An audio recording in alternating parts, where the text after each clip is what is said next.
السلام علیکم ورحمۃ اللہ وبرکاتہ ان الحمدللہ والصلاۃ والسلام علی رسول اللہ اما بعد۔ محترم ناظرین کرام اور عزیز طلبہ، کتاب بلوغ المرام کے درس میں آپ کا خیر مقدم ہے۔ باب آداب قضاء الحاجہ چل رہا ہے، یعنی قضاء حاجت کے آداب کے سلسلے میں یہ باب ہے، اور اس کی کئی احادیث آپ کے سامنے اس سے پہلے رکھی گئی۔ آج جو احادیث ہم رکھیں گے اس میں حضرت ابو ہریرہ رضی اللہ تعالیٰ عنہ کی حدیث ہے۔ چنانچہ مؤلف رحمہ اللہ بیان فرماتے ہیں، وعن ابی ہریرہ رضی اللہ تعالیٰ عنہ قال قال رسول اللہ صلی اللہ علیہ وسلم اتقوا اللاعنین الذی یتخلی فی طریق الناس او فی ظلهم، رواہ مسلم۔ وزاد ابو داود عن معاذ رضی اللہ تعالیٰ عنہ والموارد ولفظه اتقوا الملائن الثلاثة والبراز في الموارد وقارئ الطريق والظل، ولأحمد عن ابن عباس رضي الله تعالى عنه أو نقع ماء وفيهما ضعف، وأخرجه الطبراني النهي عن قضاء الحاجة تحت الأشجار المثمرة وضفة النهر الجاري من حديث ابن عمر بسند ضعيف۔ حضرت ابو ہریرہ رضی اللہ تعالیٰ عنہ سے مروی ہے، وہ بیان فرماتے ہیں کہ اللہ کے نبی صلی اللہ علیہ وسلم نے ارشاد فرمایا، اتقوا اللاعنین، آپ نے فرمایا اتقوا اللاعنین، اتقوا اے اجتنبوا، بچو،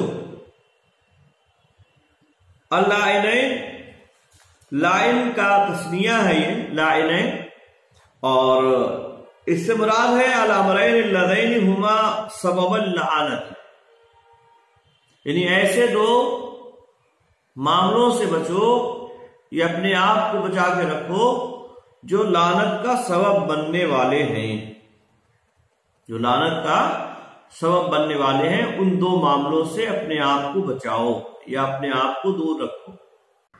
اور وہ لعنین کیا ہے، اس کا ذکر آگے حدیث میں آ رہا ہے، اور اس حدیث میں لعنین کا معنی یہ بھی ہو سکتا ہے صاحب اللعن، یعنی لعنت والا، یعنی دو لعنت والوں سے بچو، جیسے کہا جاتا ہے تامر یا لاون، یعنی دودھ والا اور کھجور والا، تو اس بات کا بھی احتمال ہے۔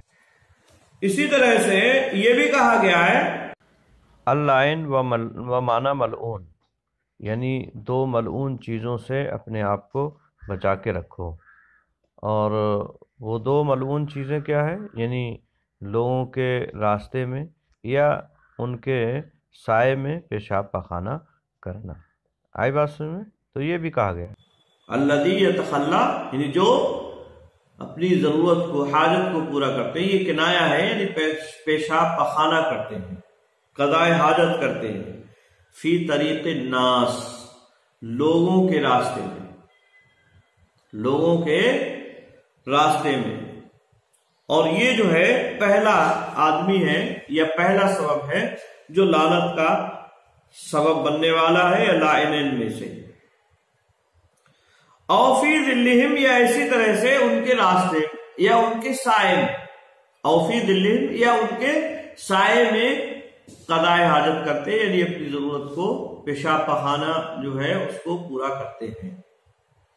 اور یہ ہے دوسرا سبب، یعنی دو لعنت کا سبب بننے والے چیزوں سے اپنے آپ کو بچاؤ، یا دو ملعون شخص سے اپنے آپ کو بچاؤ، اور وہ کون ہے؟ لوگوں کے راستے میں پیشاب پخانہ کرنا، یا اسی طرح سے ان کے سائے میں۔ اور ان کے سائے سے مراد کیا ہے؟ یعنی وہ جگہ جہاں لوگ سایہ حاصل کرتے ہیں، جہاں لوگ قیلولہ وغیرہ کے لیے بیٹھتے ہیں، یا اپنے آپ کو گرمی سے بچانے کے لیے، سکون حاصل کرنے کے لیے بیٹھتے ہیں۔ آئی بات میں یہاں مطلق سایہ مراد نہیں، یا وہ جگہ جہاں سردی کے موسم میں دھوپ حاصل کرنے کے لیے لوگ بیٹھا کرتے ہیں، وہ جگہ بھی یہاں مراد ہوں گی۔ آئی بات سمجھ میں؟ اسی طرح سے یہاں جو بیان فرمایا کہ ان کے راستے، یعنی ان کے راستے سے مراد کیا ہے؟ یعنی جہاں لوگ آتے جاتے رہتے ہیں، شاہراہ عام ہے، لوگوں کا گزر جہاں سے ہوتا ہے، وہ جگہیں مراد ہوں گی۔ وہ جگہ نہیں جو چھوڑ دی گئے، جو راستے ترک کر دیے گئے۔ کچھ راستے ایسے بھی ہوتے ہیں جنہیں آدمی کبھی استعمال کرتا ہے اور پھر ان کو چھوڑ دیتا ہے، وہاں نہیں جاتا ہے، تو وہ راستے یہاں مراد نہیں ہوں گے۔ آئی بات سمجھ میں؟ تو یہ جو ہے اللہ کے نبی صلی اللہ علیہ وسلم نے بیان فرمایا۔ رواہ مسلم، اس کو امام مسلم نے روایت کیا ہے۔ کہتے ہیں وزاد ابو داؤد عن معاذ رضی اللہ تعالیٰ عنہ، اور ابو داؤد نے حضرت معاذ رضی اللہ تعالیٰ عنہ سے یہ الفاظ زیادہ کیے ہیں، والموارد یعنی موارد، مورد کی جمع ہے، اور مورد کہتے ہیں اس جگہ کو جہاں لوگ پانی پلانے کے لیے اپنے جانوروں کو لاتے ہیں، گھاٹ وغیرہ، جسے گھاٹ جہاں ہوتے ہیں نا، تو تالاب ہے یا کوئی ندی ہے یا کوئی اور چیز ہے جہاں لوگ پانی پینے یا جانوروں کو پلانے کے لیے لاتے ہیں، وہ جگہ مراد ہے موارد، مورد کی جمع ہے۔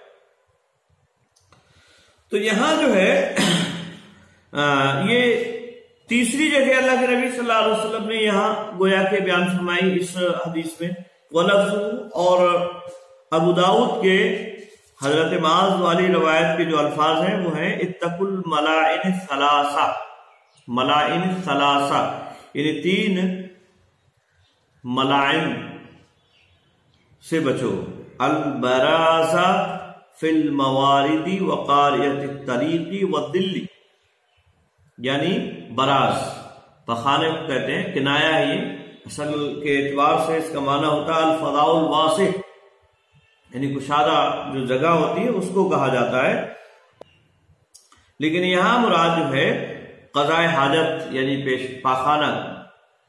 تو یہاں پاخانہ 3 جگہوں میں کرنے سے منع فرمایا، اور وہ کیا ہے؟ البراز فی الموارد یعنی گھاٹ وغیرہ میں قضاء حاجت کرنا، یا عام لوگوں کے راستے میں، یا ان کے سائل، والدل ان کی سائل۔ آئی بات سمجھ میں؟ تو یہ جو ہے حدیث کے الفاظ یہاں اللہ کے نبی صلی اللہ علیہ وسلم نے بیان فرمائے، اور ملائن یہ ملان کی جمع ہے، اور اس کا معنی ہوتا ہے ایسی جگہ جو لعنت کا سبب بننے والی، لعنت والی جگہ، اور ثلاثہ اس کی یہ صفت ہے، یعنی 3 لعنت کی جگہوں سے اپنے آپ کو بچاؤ۔ اور پھر وہ 3 جگہ کیا ہیں؟ یعنی موارد میں پیشاب پخانہ کرنا، اور یہ یا تو منسوب ہوگا، اور ملائن سے ایسی صورت میں یہ بدل ہوگا، یا اسی طرح سے یہ مبتدا محذوف کی خبر بھی ہو سکتا ہے، احد ہوا یا ثانی ہوا، ثالث ہوا، اس طرح سے مبتدا محذوف کی یہ خبر بھی ہو سکتا ہے۔ تو یہ جو ہے معنی ہے۔ تو یہ حدیث اس بات کی دلیل ہے کہ موارد میں بھی پیشاب پخانہ کرنا یہ درست نہیں ہے۔ اسی طرح سے کہتے ہیں ولی احمد عن ابن عباس رضی اللہ تعالیٰ عنہ، اور احمد میں عبداللہ ابن عباس رضی اللہ تعالیٰ عنہ سے ہے، او نقع ماء وفی مدع، یا اسی طرح سے پانی کے جمع ہونے کی جگہ، نقع ماء یعنی پانی کے جمع ہونے کی جگہ، الماء المجتمع یعنی اکٹھا جہاں پانی ہے وہ جگہ، تو اس جگہ بھی اللہ کے نبی صلی اللہ علیہ وسلم نے پیشاب پخانہ کرنے سے منع فرمایا۔ آئی بات میں؟ تو اس طرح سے یہ 3 جگہ ہو گئی، 4 جگہ ہو گئی، موارد کا ذکر ہوا، اور ابن عباس رضی اللہ تعالیٰ عنہ کی جو روایت ہے اس میں نقع مائن یعنی پانی جمع ہونے کی جگہ، اور اوپر جو روایت مسلم کے حوالے سے بیان کی حضرت ابو ہریرہ رضی اللہ تعالیٰ عنہ سے تو اس میں 2 جگہوں کا ذکر ہے، تو اس طرح سے یہ 4 جگہ ہو جاتی۔ مؤلف رحمہ اللہ فرماتے ہیں وَفِيهِمَا ضَعْفٌ، اور ان دونوں میں کمزوری ہے، ان دونوں حدیثوں میں کمزوری ہے۔ اور دونوں حدیثوں سے مراد کیا ہے؟ یعنی حضرت معاذ اور ابن عباس رضی اللہ تعالیٰ عنہما کی روایت، یعنی دونوں روایتوں میں کمزوری، اور کمزوری اس وجہ سے ہے کہ حضرت معاذ رضی اللہ تعالیٰ عنہ کی جو روایت ہے، اس کو روایت کرنے والے ابو سعید الحمیری، یہ معاذ رضی اللہ تعالیٰ عنہ سے روایت کرتے ہیں، جبکہ انہوں نے حضرت معاذ رضی اللہ تعالیٰ عنہ کو نہیں پایا، یعنی ان کا زمانہ انہوں نے نہیں پایا، تو اس اعتبار سے یہ حدیث منقطع ہو گئی۔ آئی بات میں؟ اور جہاں تک عبداللہ ابن عباس رضی اللہ تعالیٰ عنہ کی روایت ہے، اس کا ضعف ہو یا ضعیف ہونا اس کا 2 سبب سے۔ ایک تو اس وجہ سے کہ اس میں عبداللہ ابن لہیہ راوی ہیں، اور ان کے کتابوں کے جل جانے کے بعد ان کی روایت، ان کا حافظہ جو ہے خراب ہو گیا تھا، اور اس وجہ سے ان کی روایت جو ہے ضعیف ہوتی۔ اسی طرح سے یہاں ایک راوی جو عبداللہ ابن عباس رضی اللہ تعالیٰ عنہ سے روایت کرتا ہے وہ مبہم ہے، وہ راوی کیا ہے؟ مبہم ہے، تو اس اعتبار سے 2 سبب سے یہ روایت کیا ہے؟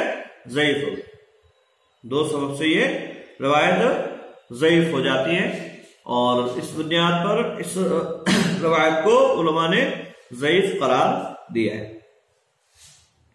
اسی طرح سے کہتے ہیں واخرجہ الطبرانی النہی عن قضاء الحاجت تحت الاشجار المستمرہ، اور امام طبرانی نے روایت کیا ہے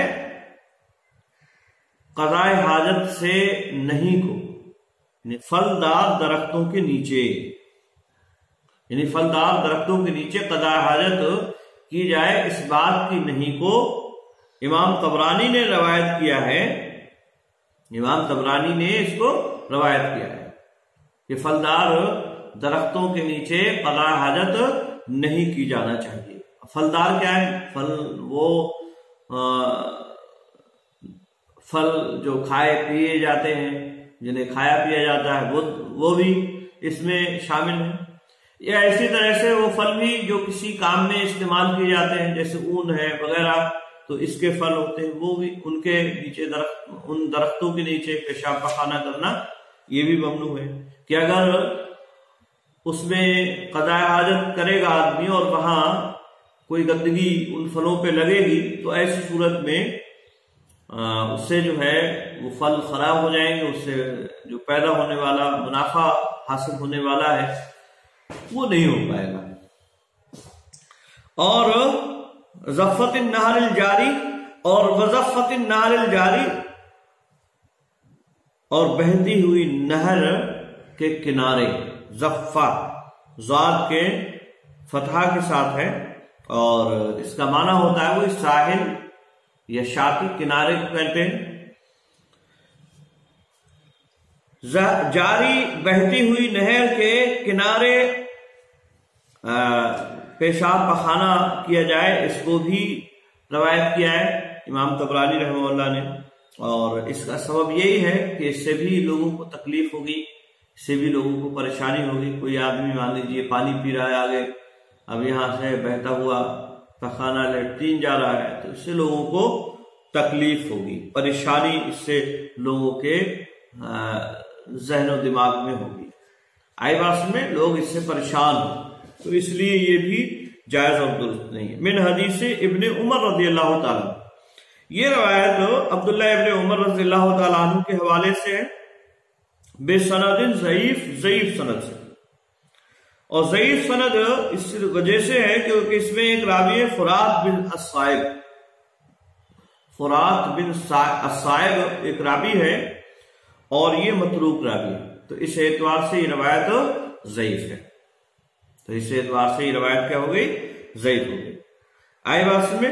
تو یہاں جو ہے چونکہ نہر جاری موارد کا ذکر اوپر آ چکا ہے، اور موارد ہی کے معنی میں زفت النہر بھی سمجھ لیجیے، اسی معنی اور مفہوم میں زفت النہر بھی ہے،